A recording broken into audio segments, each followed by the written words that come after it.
और बच्चों कैसे हो? वो जो पिछला स्पाइसी एरोमेटिक प्रॉब्लम वाला वीडियो था, उसको आप लोगों ने इतना ज़्यादा रिस्पांस दिया और इतना अच्छा रिस्पांस दिया कि एक मैं उसी सीरीज़ का एक दूसरा वीडियो लेके आया हूँ जिसका नाम है फिर से स्पाइसी प्रॉब्लम्स हैं लेकिन दीज आर मोर। अब मोर का मतलब क्वांटिटी ज़्यादा है या ज़्यादा स्पाइसी हैं, ये तो आप करके ही बताना।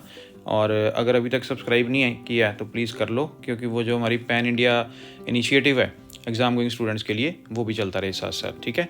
और इस वीडियो का नाम अगर आप मेरे से कहो तो मैं रखूँगा this is a game changer.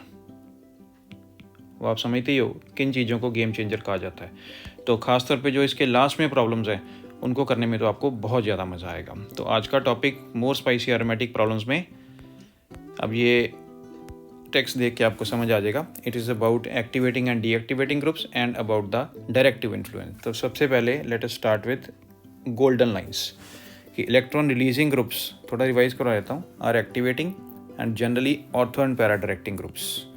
Electron releasing groups, activating का मतलब जो मैं हमेशा क्लास में पूछता हूँ कि रिएक्टिविटी बेंजीन से ज़्यादा towards electrophilic aromatic substitution reactions. और electron withdrawing groups deactivating, reactivity benzene से कम करेंगे towards the same reaction and generally they are meta directing groups. ये दो लाइन सफिशिएंट है काफ़ी क्वेश्चंस को सॉल्व करने के लिए, ठीक है। And the valid exception of halogens, halogens are deactivating at the same time they are ortho and para directing group. देख रहे हो पैराडॉक्स? एक्टिवेटिंग मतलब ortho and para directing, deactivating मतलब मेटा डायरेक्टिंग, और halogen deactivating at the same time ortho and para directing. अब ऐसा क्यों है इस डिटेल में अभी नहीं जाएंगे, उसके लिए सेपरेट लेक्चर्स हैं। अभी तो ये प्रॉब्लम सॉल्व करनी है हमें। एक एग्जांपल थोड़ा सा देख लेते हैं। जैसे मान लो ये बेंजीन है और बेंजीन के ऊपर NH2, और NH2 में नाइट्रोजन के पास लोन पेयर रहता है। और अगर बेंजीन रिंग के नेक्स्ट एटम के पास लोन पेयर हो तो कुछ इस तरह से रेजोनेंस होती है। तो दिस इज़ कॉल्ड +R। इसके कारण इलेक्ट्रॉन रिलीजिंग ग्रुप कहा जाएगा उसको, और इसकी हेल्प से बेंजीन के ऊपर इलेक्ट्रॉन डेंसिटी इंक्रीज हो जाती है। अब जो रिएक्शंस हैं अपने एरोमेटिक के, EAS इलेक्ट्रोफिलिक एरोमेटिक सब्स्टिट्यूशन, इनमें अटैक करता है electrophile, and electrophile attacks in the region of definitely high electron density. तो इससे इलेक्ट्रोफाइल का अटैक ईजी हो जाता है, फैसिलिटेट हो जाता है, जिसके कारण रिएक्टिविटी इस कंपाउंड की इंक्रीज हो जाती है टुवर्ड्स द सेम रिएक्शन, और इसी फिनोमिनन को कहा जाता है activation. Got the point? And the reverse is deactivation. अब इसमें एक और पॉइंट है, ये अगर हम रेजोनेंस स्ट्रक्चर इसके ड्रॉ करेंगे फर्दर वाले स्ट्रक्चर, तो यहाँ पे तो ये यहाँ प्लस आएगा और यहाँ पे माइनस आएगा, फिर अगले स्ट्रक्चर में ये माइनस ऑर्थो से पैरा पे शिफ्ट हो जाएगा। शिफ्ट होता नहीं है, मतलब स्ट्रक्चर्स की बात कर रहा हूँ, वैसे तो डीलोकलाइजेशन है। और फिर यहाँ पे अब ये जो तीन पोजीशंस हैं अपने सामने, this ortho, this para and this again ortho, इन तीनों पोजीशन पे इलेक्ट्रॉन डेंसिटी इंक्रीज हो गई है, ऑर्थो, पैरा और दूसरी ऑर्थो। और जब इलेक्ट्रॉन डेंसिटी इंक्रीज हो गई है, then again the attack of the electrophile will be easier. So the electrophile chooses to attack here, so that is why this group becomes again ortho and para directing. Ortho and para directing का मतलब कि वो जो नया वाला group आएगा that will get itself attached to ortho and para position with respect to the NH2 group. ठीक है, ये थोड़ी सी क्विक रिवीजन हो गई। अब चलते हैं क्वेश्चन पे। क्वेश्चन नंबर 1, ये देखो।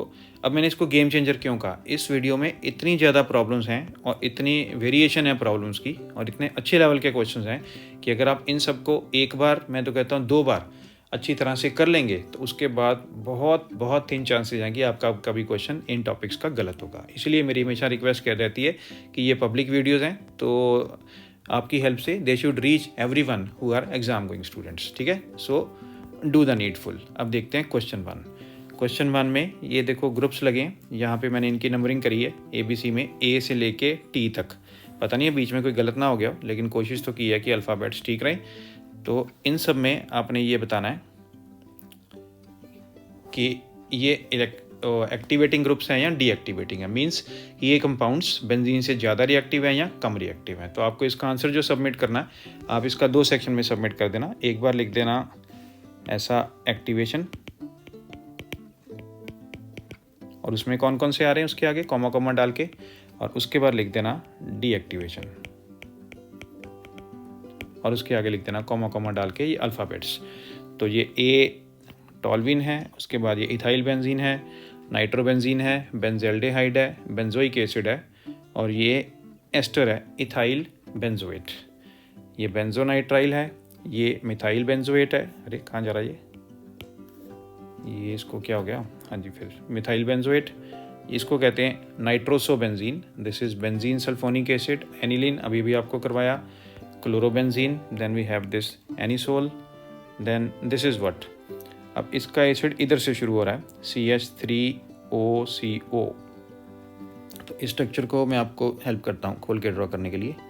सबसे पहले फिनाइल, फिर O, फिर C डबल बॉन्ड O, फिर इसके बाद CH3, so that will be called phenyl acetate. इसके बाद ये है, ये तो अगर आप 11th में हैं तो इसकी इतनी ज़्यादा इंपॉर्टेंस नहीं है, पर 12th में जाके हो जाती है। This is called acid anilide, वो एनिलीन की एसिटाइलेशन से बनता है, एंड दिस इज़ एनिलीनियम आइन, दिस इज़ ब्रोमोबेंजीन।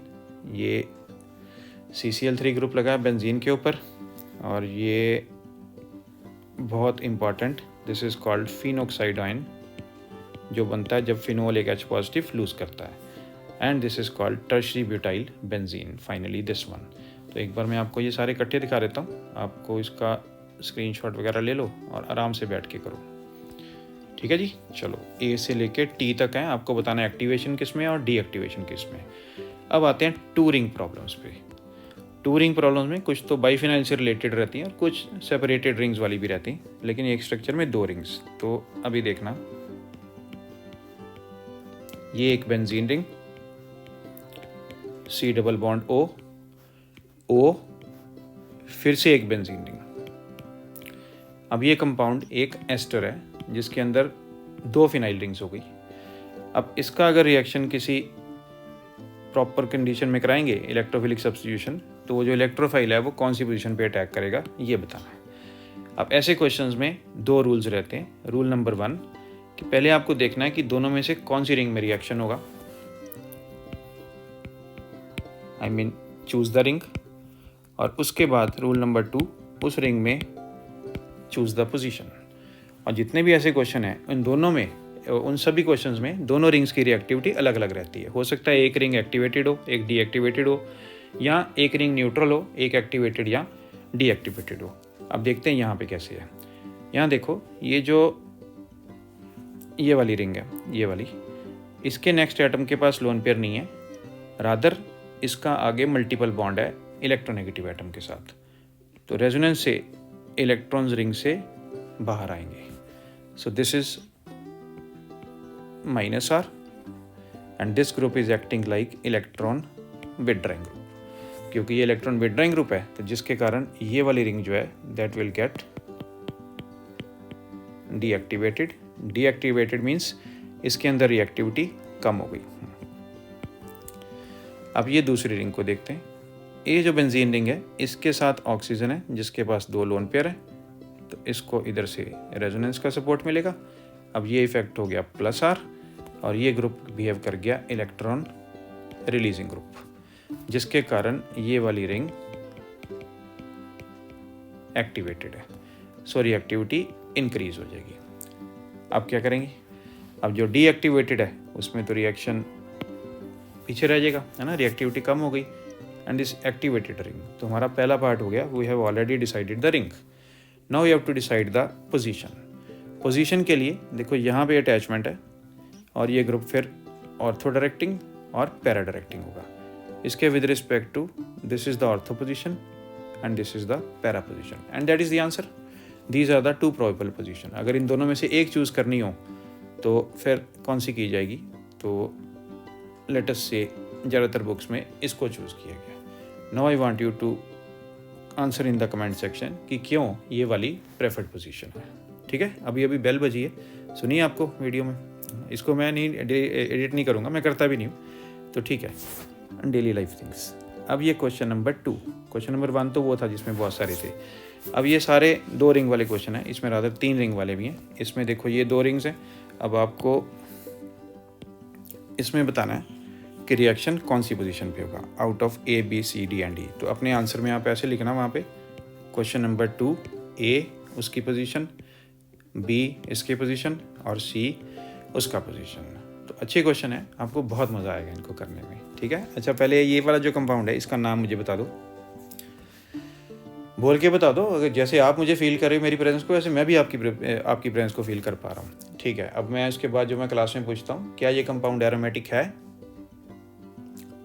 ठीक है, आपने बोल दिया, मैंने सुन लिया। थोड़ी थोड़ी टेलीपैथी भी टीचर और स्टूडेंट में हो ही जाती है, होनी भी चाहिए ना, इतना कनेक्शन तो होना चाहिए, इतना कम्युनिकेशन होना चाहिए। और तीसरा क्वेश्चन आप मुझे सजेस्ट करो, क्या तीसरा क्वेश्चन है जो मैं हमेशा पूछता हूँ। चलो आगे चलते हैं। अब आ गया क्वेश्चन नंबर 3। क्वेश्चन नंबर 3 में पहला जो ए है वो तो यही क्वेश्चन हो गया जो अभी मैंने आपको डिस्कस करवाया। तो इसमें से आप पहले चूज़ करना रिंग कौन सी है, याद है ना, ये नहीं बोलना। First you decide the ring and then you decide the position. तो दोनों रिंग में मैंने पोजीशन मार्क करी, जो भी इसका आंसर है। इसी तरह से बी पार्ट है, बी पार्ट में ये वाला ग्रुप है, इसका आप जज कर लेना। और सी, ये तो प्रीवियस ईयर में बहुत इंपॉर्टेंट क्वेश्चन ऑलरेडी आया हुआ क्वेश्चन है, ठीक है। इसका आंसर भी आप ऐसे लिखना वहाँ पे, क्वेश्चन नंबर 3 ए इसका आंसर, बी इसका आंसर और सी इसका आंसर। चलो आगे चलते हैं। क्वेश्चन नंबर 4, मैंने आपको कहा था ना ये वीडियो टोटली गेम चेंजर है। और वीडियो गेम चेंज नहीं करेगा, गेम चेंज आप करोगे इसको ठीक से फॉलो करके। अब इसमें 2 रिंग्स हैं, OH है। OH के विद रिस्पेक्ट टू आप देखना कौन सी रिंग में एक्टिवेशन है, किस में रिएक्शन होगा, और फिर पोजीशन बतानी। दोनों रिंग में पोजीशन मार्क करी। फिर ये जो B वाला है इसमें यहाँ पे OH है और यहाँ पे ये सारा, ये तो मुझे काफ़ी अच्छा स्पाइसी क्वेश्चन लग रहा है। हाँ, बहुत मज़ा आने वाला आपको ये वाला करने में। चलो C जो है क्वेश्चन नंबर 4 का, उसमें इस रिंग में नाइट्रो है, अकॉर्डिंगली आपका आंसर आ जाएगा। तो इसका आंसर भी वहाँ पे आपने ऐसे लिखना है, क्वेश्चन नंबर 4, उसके बाद A का आंसर, उसके बाद B का आंसर, उसके बाद C का। अब मैंने दोनों रिंग्स में पोजीशन अलग अलग लिखी, जैसे देखो यहाँ पे A B C है, तो यहाँ पे उसके बाद ये D E अलग शुरू हुआ था, ताकि वो आंसर लिखते समय आपको मिनिमम कन्फ्यूज़न रहे। अब उसके बाद थोड़ा और गेम चेंजर काम करते हैं, साइमल्टेनियस डायरेक्टिव इन्फ्लुएंस। ये कहा जाता है जब कभी बेंजीन रिंग के ऊपर 2 ग्रुप्स पहले से लगे हों, तो अगर तीसरा ग्रुप अटैक कर रहा तो फिर वो कहाँ जाएगा। ये भाई बहुत इंटरेस्टिंग है, क्योंकि अब ये वाला ग्रुप ऑलरेडी लगा, ये वाला ग्रुप भी ऑलरेडी लगा, तो ये कुछ ना कुछ तो इन्फ्लुएंस उसको करेंगे ही। अब ये कैसे इन्फ्लुएंस करेंगे ये सब डिस्कस करना है, इसे कहते हैं साइमल्टेनियस डायरेक्टिव इन्फ्लुएंस। धीरे धीरे करके इसकी बात करते हैं, ठीक है। अब इसके कुछ रूल्स हैं जो मैंने किसी अच्छे ऑर्गेनिक केमिस्ट्री के लिटरेचर से लिए, ताकि ऑथेंटिसिटी पूरी बनी रहे। Authenticity is very very important, है ना। देखो, 2 or more substituents exert a combined effect on the reactivity of an aromatic ring। ये तो कॉमन सेंस हो गई। If the 2 groups reinforce each other, the result is easy to predict। कहने का मतलब कि अगर दोनों ग्रुप्स एक्टिवेटिंग है तो रिंग की रिएक्टिविटी बढ़ जाएगी, दोनों ग्रुप्स डीएक्टिवेटिंग है तो रिंग की रिएक्टिविटी कम हो जाएगी। मज़ा तब आएगा जब एक ग्रुप एक्टिवेटिंग है और एक ग्रुप डीएक्टिवेटिंग है। आप सोच रहे हो सर ऐसे क्यों कह रहे हैं, मज़ा क्यों आएगा। चलो, मज़ा तो आना ही होता है प्रॉब्लम सॉल्विंग में, है ना। You should enjoy the problems. So पहला पॉइंट है, all the xylenes dimethyl benzene. All का मतलब it includes ortho, meta and para, are activated towards electrophilic substitution because 2 methyl groups are both activating. Xylene एक draw कर देता हूँ, ये para वाली ज़ाइलिन है, तो इसमें 2 मिथाइल पैरा पोजीशन पे है। अब ये भी एक्टिवेटिंग है और ये भी एक्टिवेटिंग है, तो overall the ring is activated. तो वहाँ भी रीइंफोर्स का शायद इस तरह का मतलब था। चलो अगला point, in case of nitrobenzoic acid, पहले नाइट्रोबेंजोइक एसिड ड्रॉ कर लें, स्पेसिफाई नहीं किया गया कौन सा। Let us draw the para thing. Para में ये आ गया अपना एसिड ग्रुप और पैरा पोजीशन पे नाइट्रो। अब इसमें बोथ सब्स्टिट्यूएंट्स आर डीएक्टिवेटिंग, ये भी डीएक्टिवेटिंग, ये भी deactivating. So we predict that in nitrobenzoic acid, कोई भी हो, ऑर्थो, मेटा या para, is deactivated towards attack by the electrophile. ठीक है, तो पैराजाइलिन में दोनों एक्टिवेटेड थे और इसमें नाइट्रोबेंजोइक में दोनों डीएक्टिवेटेड हैं। उसके बाद in metaxylene there are 2 positions ortho to one of the methyl groups and para to each other. अब ये थोड़ा इंटरेस्टिंग हो गया। तो मेटाजाइलिन ड्रॉ कर लेते हैं। मुझे तो ये छोटे छोटे वीडियोस बनाने में बड़ा मज़ा आता है। इतना क्लास में पढ़ा लेते हैं, फिर भी मन करता रहता है और पढ़ाओ और पढ़ाओ। बस बेटा यही पैशन है ना। घर पे भी दिल करता है पढ़ाने को, तो फिर मैं ये वीडियोस लेके आ जाता हूँ। In metaxylene there are 2 position, ortho to one of the methyl groups and para to the other. अब इसको कैसे करना है, ये वाला जो मिथाइल है पहला वाला, ये इसके ऑर्थो पोजीशन है और ये पोजीशन इसके with respect to para, means इसका ये ऑर्थो है और इसके विद रिस्पेक्ट टू ये पैरा है। और ऐसी एक और पोजीशन है जो ये वाली पोजीशन है, ये इसके विद रिस्पेक्ट टू ऑर्थो है और इसके विद रिस्पेक्ट टू पैरा। तो ये दोनों पोजीशन एक तरह से इक्विवेलेंट है। ये पोजीशन दोनों में से किसी के भी ऑर्थो या पैरा नहीं है। So electrophilic substitution occurs primarily at these two equivalent positions. There may be some substitution at the position between the two methyl groups ortho to both. अब किस पोजीशन के बारे में बात की गई है? Now he is talking about this position, which is questionable. But this position is sterically hindered. आगे game changer line, and it is less reactive than the other two activated positions. तो इस क्वेश्चन के answer में we have to choose the position this and definitely not this. ठीक है, चलो interesting होता जा रहा, मज़ा आता रहेगा अभी। Next, in paranitrotoluene the methyl group directs the electrophile towards its ortho position, nitro group directs towards same locations because they are its meta position. ये भी देख लेते हैं। पैरानाइट्रोटोल्विन ड्रॉ कर लें। पैरानाइट्रोटोल्विन में पहले ये टोल्विन हो गया और इसके पैरा पे नाइट्रो। अब वो ये कह रहा है कि जो मिथाइल है ये तो ऑर्थो पैरा डायरेक्टिंग है और नाइट्रो मेटा डायरेक्टिंग है, और ये मिथाइल की ऑर्थो ये पोजीशन हो गई, इसके पैरा पे लग नहीं सकता क्योंकि पैरा पे ऑलरेडी नाइट्रो लगा, दैट इज़ ब्लॉक्ड। और अगर नाइट्रो के विद रिस्पेक्ट टू देखें तो ये पोजीशन नाइट्रो की मेटा भी है। So this is the position where methyl would like to direct and this is the position where nitro also would like to direct. तो इसलिए कोई कॉन्फ्लिक्ट इसमें नहीं रहेगा। टुवर्ड्स द सेम लोकेशन, दोनों के दोनों। आ रहा मज़ा कि नहीं? चलो, अगर आपको बीच बीच में ज़्यादा मज़ा आए ना पढ़ने में इस तरीके से, तो वो भी आप मेरे से शेयर किया करो कमेंट सेक्शन में। ऐसी बातें और व्यूवर्स के लिए बहुत मोटिवेटिंग हो जाती है। और पता नहीं, ज़रूरी नहीं आज किसी को मोटिवेट करे, साल बाद करे, 2 साल बाद करे, 10 साल बाद करे, if the content is going to be there for others to view. चलो अगली line, when there is a conflict, यहाँ से इंटरेस्टिंग क्वेश्चन शुरू होते हैं। Between an activating group and a deactivating group, the activating group usually directs the substitution. Conflict के case में जो एक्टिवेटिंग ग्रुप है उसके अकॉर्डिंगली किया जाएगा। बिकॉज रीजन भी है, activating groups are usually stronger directors than the deactivating groups according to this. तो वो कॉन्फ्लिक्ट भी बड़ी ईजिली सॉर्ट आउट हो जाएगा। एग्जाम्पल देखते हैं। So we may classify substituents into 3 classes from strongest to weakest. Number 1, powerful orthopara directors which stabilize the sigma complexes through resonance. Sigma complex से याद आया, sigma complex बनते हैं when we do the mechanism of electrophilic aromatic substitution. आपसे question पूछना था कि why they are called sigma complex. देखना मिले, बड़ा सिंपल सा आंसर है इसका, बहुत ही सिंपल, बहुत सादा आंसर है। So powerful ortho para directors which stabilize the sigma complexes through resonance, ये पहले वाले हैं। उसके बाद आते हैं मॉडरेट ऑर्थोपैरा डायरेक्टर्स जिसमें एल्काइल ग्रुप्स और हैलोजन आएंगे। थोड़ा सा आप समझ जाओ कि पावरफुल में कौन से आएंगे। और लास्ट में आएंगे all meta director. And try to understand the chronology. We may classify substituents into 3 classes from strongest to weakest. Strongest वाले ये हो गए, उसके बाद ये मॉडरेट हो गए और उसके बाद ये वीकेस्ट वाले हो गए। So if two substituents direct an incoming electrophile towards different reaction sites, the substituent in the stronger class predominates. अगर दो अलग अलग तरह के हों तो तीनों में से जो स्ट्रॉन्गर है, मतलब इस सीक्वेंस में जो ऊपर वाला है उसके अकॉर्डिंगली देखा जाएगा। If they are in the same class, the mixtures are likely. ये भी बहुत इंपॉर्टेंट लाइन है। We have to accept that in so many of aromatic reactions, mixture will be formed. For example, this example. Look at this. The stronger group predominates and directs the incoming substituent. अब इसमें ये वाला group है जो ortho para directing है, ये deactivating है, meta directing. तो definitely this is the stronger one, तो इसके अकॉर्डिंगली होगा। The methoxy group is a strong director than the nitro group and substitution occurs ortho and para to the methoxy group. इसके ortho position कौन सी हो गई, ये वाली, इसके पैरा पोजीशन कौन सी हो गई, ये वाली।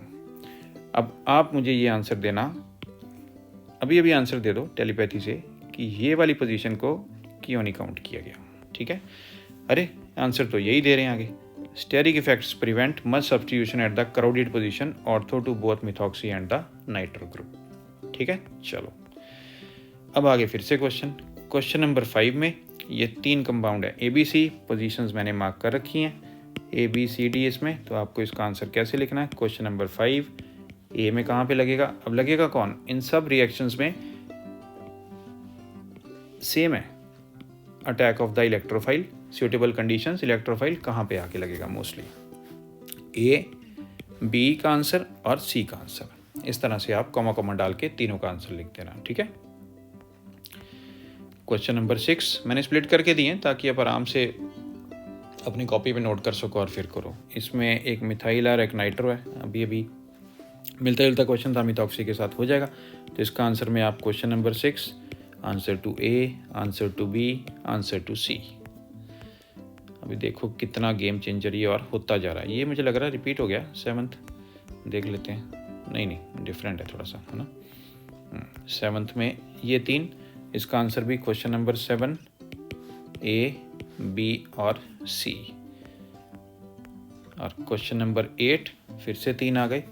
अब मिलते जुलते ग्रुप्स हैं ना, तो कभी पोजीशन चेंज हो जाती है तो ऐसे लगता भी है कि वो एक जैसे हैं। 8th का A, B और C।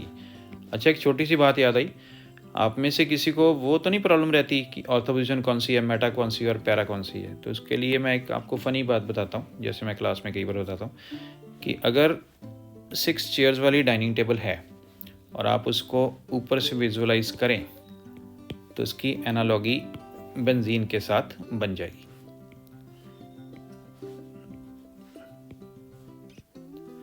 हो गए 6, बेंजीन में भी ऐसे 6 कार्बन एटम होते हैं। तो इनमें से एक जो है ये तो मेन हो गया कि ग्रुप पहले से लगा हुआ है, तो वो जैसे कोई यहाँ पे आके बैठ गया और जो बिल्कुल उसके साथ वाली पोजीशन पे बैठा है डाइनिंग टेबल पे, this position is what, ortho. और अगर उसके बिल्कुल सामने बैठा है अपोजिट, तो दिस पोजीशन इज पैरा।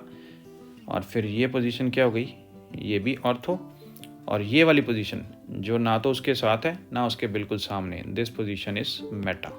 तो ये टर्मिनोलॉजी तो आप घर पे भी यूज़ कर सकते हैं regarding your dining table, analogous to the positions on benzene when one group is already present. अब इसमें एक थोड़ा सा इशू होता है, कई बार जैसे क्लास में कहते हैं ना, बहुत मज़ा आता है, बहुत हंसते हैं बच्चे कि अगर डाइनिंग टेबल 6 से ज़्यादा चेयर्स वाली है फिर क्या करेंगे, फिर नहीं हो सकता, है ना।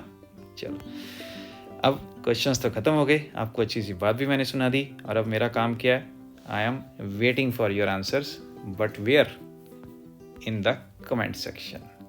ठीक है, एक बार आपको क्वेश्चंस फिर दिखा देता हूँ। ये क्वेश्चन नंबर 8 है, question number 7 we have, question number 6, question number 5, then these are the rules and all everything.